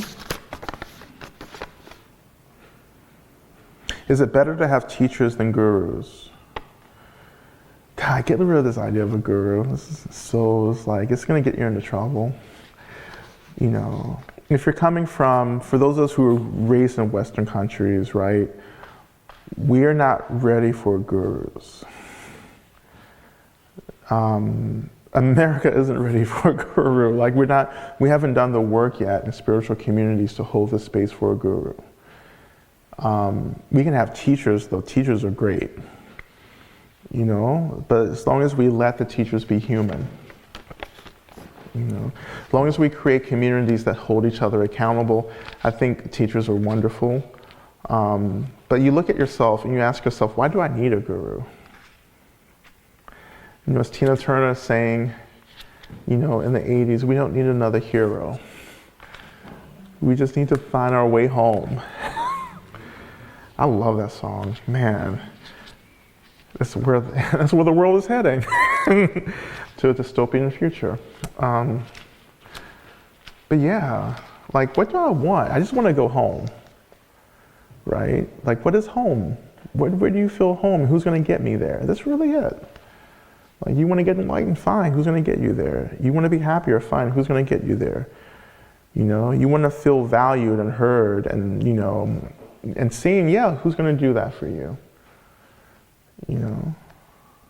This is just really the point. This is really the point. I'm trying to get free, and there are beings in the world who can get me there. And they're really hard to find. An authentic teacher is very difficult to find. And that's the truth. Like, I am so fortunate to have studied and continue to study with authentic teachers. Yeah, and they're human as well, and they do shit, you know. But the Dharma that I got has been incredibly transformative, and also I've been taught that people aren't perfect. You know, so I don't enter into these relationships going, oh wow, this is a perfect enlightened Buddha. This never crosses my mind. I say, this is this dude, you know, or this woman, whatever. Like, I have female and male teachers, but there's this person in front of me, and they're like human, but they do something really well that I'm trying to learn. And then I just kind of look at the mistakes that they make and say, okay, but that's not me.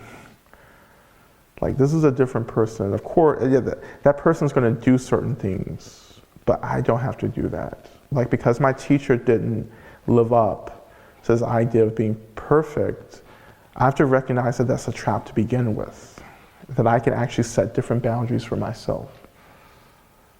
You know, so, you know, this is probably going to like piss some of you off, but the Sakyan is this dude, you know, and he was put on a throne and a pedestal, fine. He may have some realization, fine. You know, and you forgot that he was human. And now you have to work with that. But you have to work with it, and he has to work with it. If he's not working with it, then don't come back. Don't let him, don't let him have the seat again. I need you to recognize that you're human. You know, that's it. Being human is like tough. It sucks. You know, but the Buddha said that though. Like, I don't understand. It's like, it's not hidden anywhere in these texts. Like, yeah, being human sucks. The human realm, like, yeah, it sucks. Being an animal sucks. Being in the God's realm sucks. Samsara sucks, right? You know? So I don't understand. Like, I'm not trying to clean up samsara. You know, samsara is not going to get cleaned up. I'm trying to get the hell out of here. And if you want to come with me, I'll help you, fine. You know, because there are people pulling me out, I'm going to pull you out. Let's do that. It's not going to look good. You know, it's going to be real messy. And we're going to get pissed off at each other, you know. But you know what? It's great because we get to do it again in the next life. And over and over and over again until we get out. And then we're going to be sitting like as Buddha somewhere. Going, you remember that time when we were sitting in London Shambhala that night and you were this teacher in that life talking a whole bunch of shit. I was like, yeah, and we got free. Hopefully we get free. So this is the end. So any last questions, any last follow-ups before we end our time tonight? Yeah. I was very sad, upset that you were saying that Shambhala said don't hold your breath for the Sakyon doing this work, and that if he's not prepared to do this work, then that's it. I'm still kind of living in maybe wishful thinking land where I'm thinking it can be reformed. And now I'm feeling sort of, is there some kind of terrible inevitability about this, that it all depends on the Sakyon, and that there's nothing that can be done within the community without him making that step. Kind of. Because of the system that's been created, where there's a pinnacle at the top, the community follows the top, right? So if there's no example of reconciliation, you won't have a model, because you're not being taught to look around you. You know, I think it's not that I'm like completely against this a hierarchy. I'm not, but I think when people who have authority and positions in whatever institution or system, when they actually realize that, and they realize that my community will not evolve until I evolve, it can be a beautiful experience, you know. But if you're sitting around waiting for that to happen, then you're going to just wait instead of saying, what can I do? But when you make statements like, or ask questions like, oh, what can I be doing? You have to be open for what arises as alternatives and choices. And that's happening for many people in the community. They're like, I have to leave then. Like, I want to continue this work, but I can't sit around and wait. You know? Like my deepest wish is for the Sakyong to do this public reconciliation. That would be like the benefit of everyone, for himself, for the community, and that's transformation. If that happens, I see the community really transforming, you know. But you also have to understand that there's a great amount of people who aren't interested in that, because we're still living in super patriarchal rape cultures. They're like, well, the Sakyong had a right to do whatever he wanted to do, you know. So that's where I'm at.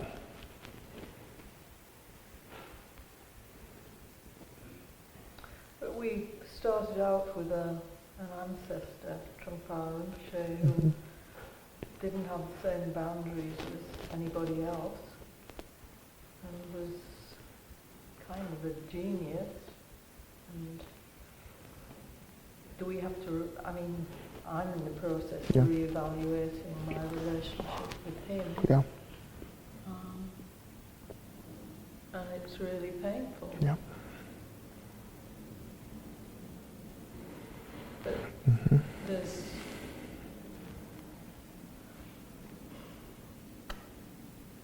there's enormous power in what he did, but it has a karmic legacy. I don't know what I'm asking. I have a sense, I definitely have a sense of what you're referring to. The Trungpa Rinpoche was in the tradition of Mahasiddha. Mahasiddhas don't make sense. You talk about coming into the middle, being disrupted, that's what Mahasiddhas are. They're just in the middle and it doesn't make any sense. And nothing's clean. You know, like you don't leave a relationship with a Mahasiddha squeaky clean. You know, and so much of the issues that we experience is when people are trying to perform the work of a Mahasiddha with no realization to do that. So you have this legacy of Trungpa Rinpoche, and quite frankly, I think it was just something that had to pass. You know, Mahasiddhas show up, they do really incredible. Mahasiddhas aren't interested in like structures and institutions and legacies. They just kind of show up, they do really intense work, and then they die.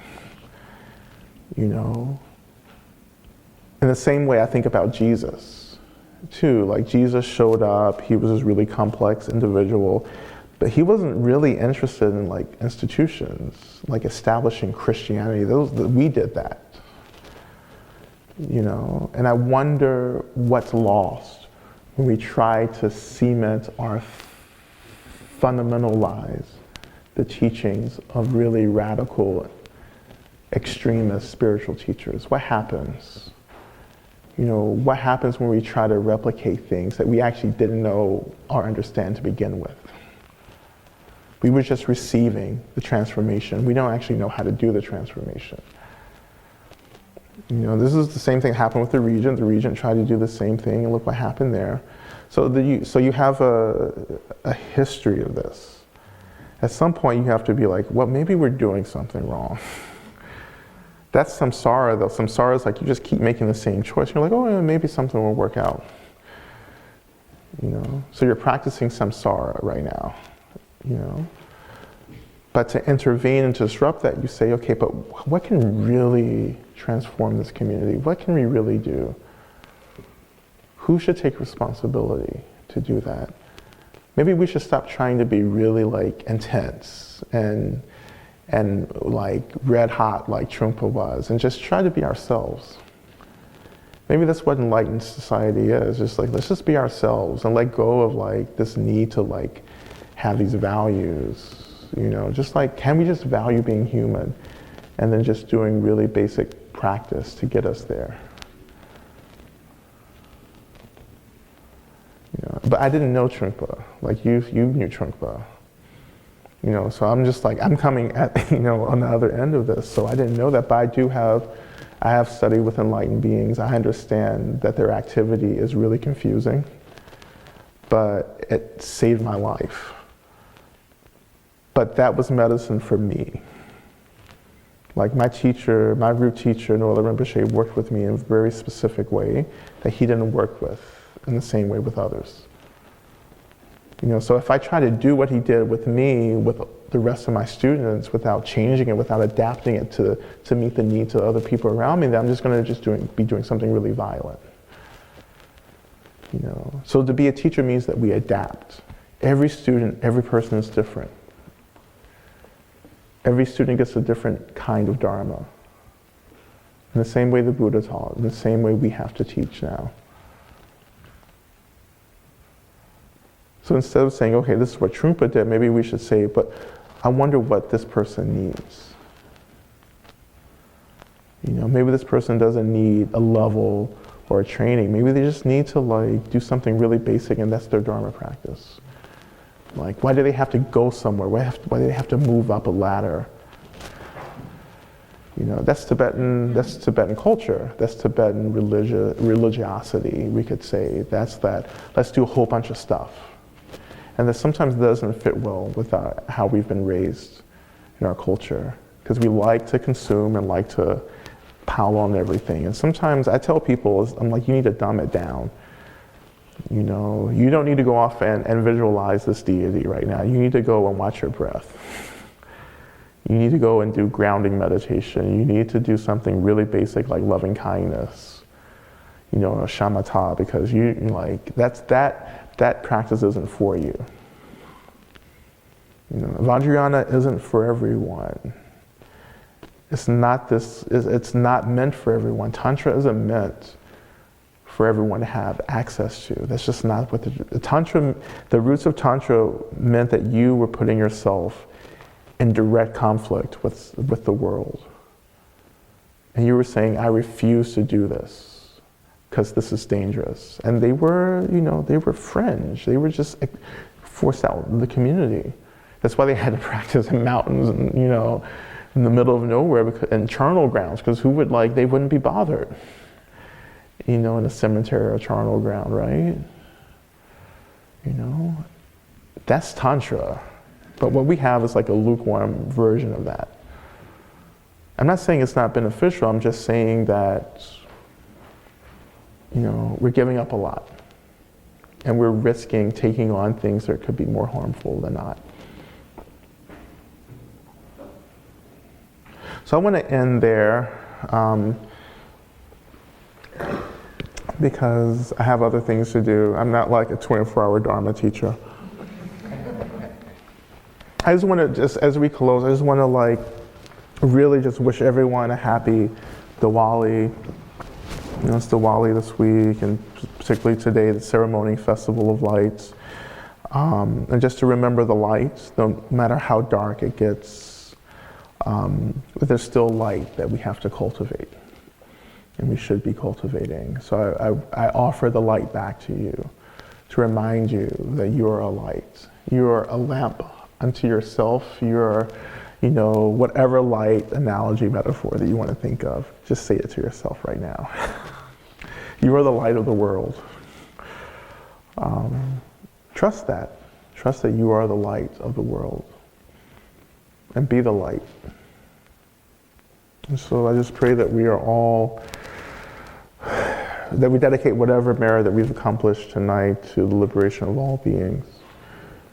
That everyone who did not or were not able to be with us tonight, that they benefit from the exploration that we've gone through tonight. May all beings just be free from suffering.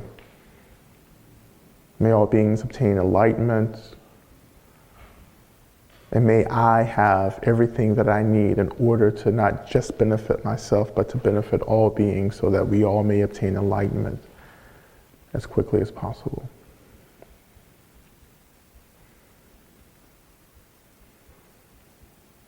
All right. Thank you.